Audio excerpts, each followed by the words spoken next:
बिस्मिल्लाहिर्रहमानिर्रहीम। अस्सलाम वालेकुम students, I hope you all are fine. तो चैप्टर नंबर 14 रिप्रोडक्शन हमारा चल रहा है और उसका आज हमारा नेक्स्ट लेक्चर है जिसमें हम डिस्कस करेंगे वेजिटेटिव प्रोपागेशन के बारे में। वेजिटेटिव प्रोपागेशन क्या होता है? स्टूडेंट, लास्ट टाइम जो हमने डिस्कस किया था उसमें हमने पढ़ा था बडिंग क्या है, स्पॉर फॉर्मेशन, पार्थिनोजेनेसिस। बडिंग में हमने डिस्कस किया था ये मेथड है एसेक्सुअल रिप्रोडक्शन का, जिसमें एक स्मॉल आउटग्रोथ पेरेंट बॉडी पे बनती है जिसे हम बड कहते हैं। उसकी एग्जांपल में हमने बडिंग इन यीस्ट पढ़ा था, बडिंग इन हाइड्रा और बडिंग इन कॉरल्स। बडिंग में हमने देखा था कि पेरेंट बॉडी पर जब एक आउटग्रोथ बनती है तो उसका न्यूक्लियस डिवाइड करता है और एक न्यूक्लियस का एक हिस्सा जो डिवाइड किया होता है वो बड में चला जाता है, दूसरा पेरेंट बॉडी में रहता है और उसके बाद वो बड जो है वो सेपरेट हो जाता है और एक नया जानदार बना देता है। लेकिन कुछ ऑर्गेनिजम्स में ऐसा भी होता है कि बड जो है वो पेरेंट बॉडी से सेपरेट नहीं होता, जिसकी वजह से वह कॉलोनीज बनाते हैं और कॉलोनियल ऑर्गेनाइजेशन बना लेते हैं। वो कभी भी पेरेंट बॉडी से डिटैच नहीं होते, जैसे कि कॉरल्स में बडिंग जो होती है। नेक्स्ट जो हमने मेथड डिस्कस किया था वो था स्पोर फॉर्मेशन, जो कि मोस्टली जो है वो फंजाई, जिसकी हमने एग्जांपल राइजोपस पढ़ा था, उसमें होती है। राइजोप्स जो है वो अपनी रिप्रोडक्टिव एज में जब जाते हैं तो उनके अंदर थिक वॉल स्पोर्स बन जाते हैं, जिन्हें हमने स्पोरेंजिया का नाम दिया था। स्पोरेंजिया के अंदर हमने डिस्कस किया था सेल डिवाइड करते हैं और डॉटर सेल बनाते हैं, जिन्हें हम स्पोर्स कहते हैं। और हर जो स्पोर है वो सिस्ट से कवर होती है ताकि वो अनफेवरेबल कंडीशन को बियर कर सके। स्टूडेंट्स, जब स्पोरेंजिया मैच्योर होते हैं वो बर्स्ट करते हैं और स्पोर्स को रिलीज करते हैं। जब कंडीशन फेवरेबल हो जाती है तो ये जो स्पोर्स है ये जर्मिनेट करते हैं और नई फंजाई यानी कि नए राइजोपस जो है वो बना देते हैं। इसके अलावा कुछ बैक्टीरिया जो है वो स्पोर्स बनाकर रिप्रोड्यूस करते हैं और अनफेवरेबल कंडीशन में उन बैक्टीरिया के स्पोर्स जो है वो एक थिक वॉल्ड स्पोर्स होते हैं और वो बैक्टीरिया के अंदर ही बनते हैं, जिनको हम एंडोस्पोर्स कहते हैं, जैसे कि क्लोस्ट्रीडियम और बैसिलस स्पीशी। नेक्स्ट जो हमने डिस्कस किया था वो था पार्थिनोजेनेसिस। स्टूडेंट्स, पार्थिनोजेनेसिस में हमने डिस्कस किया था वो भी एसेक्सुअल रिप्रोडक्शन का ही मेथड है, जिसमें हमने देखा था कि अनफर्टिलाइज्ड जो एग है एक नया ऑफस्प्रिंग बना देता है, जिसकी एग्जांपल में हमने फिशेस, फ्रॉग्स और इंसेक्ट्स को डिस्कस किया था। और हमने पढ़ा था कि शहद की मक्खी, पार्थिनोजेनेसिस का अमल हमने शहद की मक्खी में देखा था कि उसके छत्ते में एक क्वीन बी होती है जो कि लार्ज अमाउंट में, लार्ज नंबर्स में, बड़ी तादाद में अंडे देती है, और जो मेल ड्रोन्स होते हैं समटाइम्स उन्हें फर्टिलाइज कर पाते हैं और समटाइम्स फर्टिलाइज नहीं कर पाते। तो ऐसे जो है वो एग्स जिनकी फर्टिलाइजेशन हो जाती है वो फीमेल वर्कर में डेवलप करते हैं और जो अनफर्टिलाइज रहते हैं वो आगे मेल ड्रोन्स बना देते हैं। आज का जो हमने टॉपिक डिस्कस करना है वो है vegetative propagation. Students, biology 9th class chapter number 1, उसमें हमने प्लांट्स के 2 पार्ट पढ़े थे, वेजिटेटिव पार्ट और रिप्रोडक्टिव पार्ट। वेजिटेटिव पार्ट्स में हमने पढ़ा था रूट, स्टेम और लीव्स।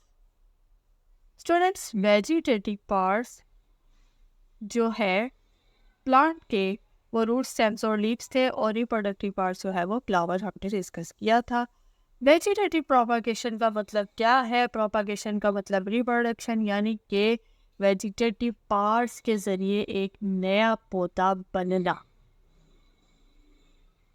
तो ऐसी रिप्रोडक्शन पौधों में जिसमें वेजिटेटिव पार्ट्स जो है पौधों के यानी कि रूट, स्टेम और लीव्स इन्वॉल्व होते हैं और उनसे एक नया पौधा बन जाता है, इस प्रोसेस को हम वेजिटेटिव प्रोपागेशन कहते हैं। स्टूडेंट्स, वेजिटेटिव प्रोपागेशन की हमारे पास 2 टाइप्स है या 2 तरह से जो है वो वेजिटेटिव प्रोपागेशन होती है, जिसमें नेचुरली जो है वेजिटेटिव प्रोपागेशन भी होती है और आर्टिफिशियली भी हम वेजिटेटिव प्रोपागेशन करवा सकते हैं। तो नेचुरली हमारे पास जो वेजिटेटिव प्रोपागेशन के प्रोसेस है उसमें bulb, corms, rhizome, tubers, suckers और लीव्स है, और आर्टिफिशियली जो हम खुद करवाते हैं उसमें कटिंग और ग्राफ्टिंग शामिल है। तो आज हम नेचुरल वेजिटेटिव प्रोपागेशन पढ़ेंगे, जिसमें हमारे पास जो है वो तकरीबन 6 जो है वो टाइप्स यहाँ पे मौजूद हैं। तो सबसे पहले हम डिस्कस करेंगे बल्ब्स को। स्टूडेंट्स, बल्ब जो है एक वेजिटेटिव पार्ट है प्लांट का। ये अंडरग्राउंड स्टेम मौजूद होती है। ये फूला हुआ स्ट्रक्चर होता है जिसके इर्द गिर्द मोटे फ्लैशी यानी कि रस भरे ऐसे पत्ते जिनके अंदर फूड जो है वो स्टोर होता है, पत्ते उनके इर्द गिर्द मौजूद होते हैं। और इन पौधों में एडवेंटिशियस रूट्स यानी कि इनकी बेस से, इनके नीचे वाली साइड से रूट्स निकलती है, जबकि जो शूट्स हैं वो बेस के ऊपर से डेवलप होना शुरू हो जाती हैं। और इसकी एग्जांपल्स हमारे पास है ट्यूलिप्स और अनियन। अनियन को हम जानते हैं, हम प्याज को कहते हैं। ट्यूलिप एक पौधा है जिसका नाम गुले लाला है, और ये पौधा जो है वो बहुत ही खूबसूरत होता है। स्टूडेंट्स, यहाँ पे अनियन में बल्ब दिखाया जा रहा है और रूट्स दिखाई जा रही है और मॉडिफाइड लीव्स दिखाई जा रहे हैं, यानी कि इस बल्ब के ये जो स्वॉलन अंडरग्राउंड स्टेम मौजूद होती है, खुला हुआ जो स्टेम मौजूद होता है, इसके इर्द गिर्द ये फ्लैशी लीव्स मौजूद है जो कि रस भरे होते हैं, जिनके अंदर फूड स्टोर होती है।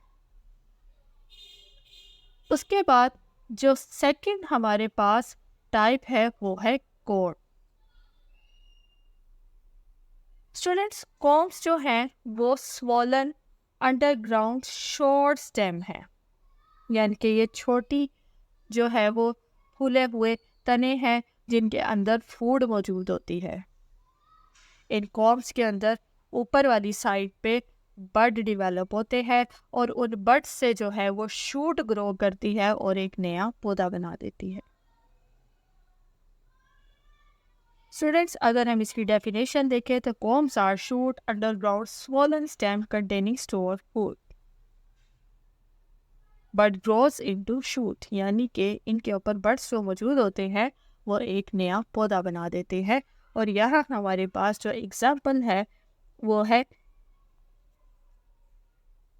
दशीन और गार्लिक। दशीन अरबी की नस्ल का एक पौधा है और गार्लिक हम लहसुन को कहते हैं। तो स्टूडेंट्स, आप डायग्राम में भी देख सकते हैं कि यहाँ पर जो है नीचे वाली साइड पे रूट्स दिखाई दी गई है और कॉम्स आपको यहाँ पे मेंशन किया गया है, नोड्स मेंशन किए गए हैं और उसके लीव्स भी दिखाए गए। तो इसके ऊपर जो बड्स बनते हैं वो एक नया पौधा बना देते हैं। नेक्स्ट जो टाइप हमने डिस्कस करनी है वो है हमारे पास rhizome. Rhizome horizontal underground stem है जिनके स्केल लीव्स होते हैं। हॉरिजॉन्टल मतलब उफकी, ज़ेरे ज़मीन तने मौजूद होते हैं जिनके जो पत्ते होते हैं वो छिलका नुमा होते हैं। इनके नोड्स पे, इनके पास जो है इनकी बॉडी पर बड्स और नोड्स प्रेजेंट होते हैं जो कि आगे डिवेलप करके एक नया पौधा बना देते हैं। और इसकी एग्जांपल हमारे पास वाटर लिलीज और जिंजर। जैसा कि हम डायग्राम में देख सकते हैं कि यहाँ पे हमें नीचे वाली साइड पे रूट्स दिखाई दे रही है और ऊपर एक बड मेंशन किया हुआ है।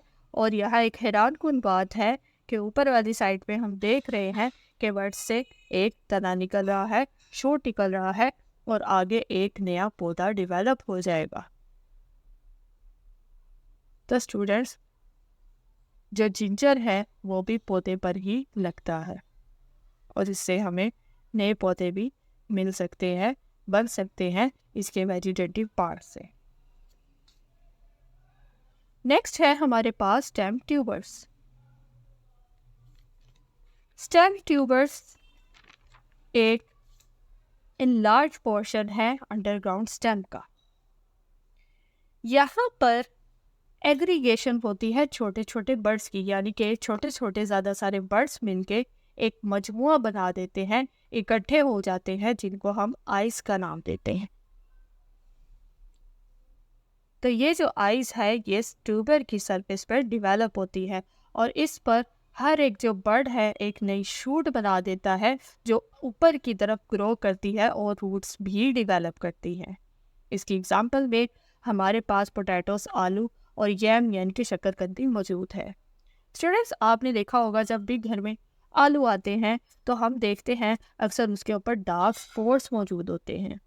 वो दरअसल जो है एग्रीगेशन है छोटे छोटे बर्ड्स का, यानी कि वो आइस मौजूद होती है और उन आइस से एक नया पौधा डिवेलप कर सकता है। हम यहाँ डायग्राम में भी देख सकते हैं कि आई बर्ड जो है वो जर्मिनेट कर रहा है और वो आगे जाके एक नए पौधे में डिवेलप हो जाता है। अगर हम आलू को मिट्टी में दबा दें और हम इसे प्रॉपर कंडीशंस प्रोवाइड करें तो हमारे पास एक नया पौधा बन जाता है। स्टूडेंट्स, नेक्स्ट है हमारे पास सकर्स। सकर्स में हमारे पास लेटरल स्टेम्स मौजूद होती हैं ग्राउंड के पास, यानी कि जानिब अतराफ पे हमारे पास सरफेस पे स्टेप्स मौजूद होती है जो कि ग्रो करती है ज़ेरे ज़मीन और एक नया जो है वो पौधा बना देती है। इसमें हमारे पास एग्जांपल मेरे क्राइसेंथेमम और मिंट मौजूद है। स्टूडेंट्स, पुदीने का जो पौधा होता है वो बहुत ही नाजुक होता है। तो समटाइम्स क्या होता है, जब पुदीने का पौधा डिवेलप करता है तो उसकी टहनी जो है वो टेढ़ी हो जाती है और समटाइम्स उसका जो एक एंड है ग्राउंड को टच कर रहा होता है और जब वो उसको टच करता है तो वो ग्राउंड पे नीचे जो है वो एक नया पौधा बनाना शुरू कर देता है। उसके ऊपर जब मिट्टी डलती है तो एक नया पौधा उग जाता है और थोड़े ही फासले पर नीचे ज़ेरे ज़मीन उसकी जड़ें बनना स्टार्ट हो जाती है। तो अगर हम उसको दरमियान से काट दें तो हमारे पास जो है दूसरी साइड पे एक नया पौधा डिवेलप हो जाता है। तो इसमें हमारे पास एग्जांपल है पुदीने की और क्रिसेंथेमम, जिसे गुले दादा कहते हैं, जो कि एक रंगदार पौधा होता है और इसे एग्जीबिशन में भी रखा जाता है जब इसका मौसम आता है। स्टूडेंट्स, नेक्स्ट जो है एक दिलचस्प मेथड है जो कि वेजिटेटिव प्रोपागेशन लीव्स के ज़रिए हो रही है। इसमें क्या होता है कि कुछ पौधे जैसे कि ब्रायोफाइलम, इसके जो पत्ते की मार्जिन्स होती है वो थोड़ी स्केली होती है और उनकी मार्जिन्स पर बड्स मौजूद होते हैं जो कि एक नए पौधे को बनाने में मदद देते हैं।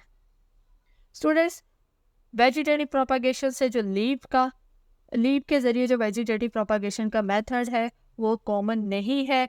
वो ज़्यादातर ये पत्थर चट में ही पाया जाता है और इसके लीव्स जो होते हैं वो फ्लैशी लीव्स होते हैं और इसमें एडवेंटिशियस बर्ड्स जो है वो डिवेलप करते हैं इस पत्ते की मार्जिन्स पे। तो जब भी ये जो पत्ता है ग्राउंड पे गिरता है, ज़मीन पे गिरता है, तो इस पे जो बर्ड्स मौजूद होते हैं वो एक नया पौधा बना देते हैं। तो इस तरह जो है इन वेजिटेटिव पार्ट्स के ज़रिए हमारे पास रिप्रोडक्शन यानी कि प्रोपागेशन का अमल होता है।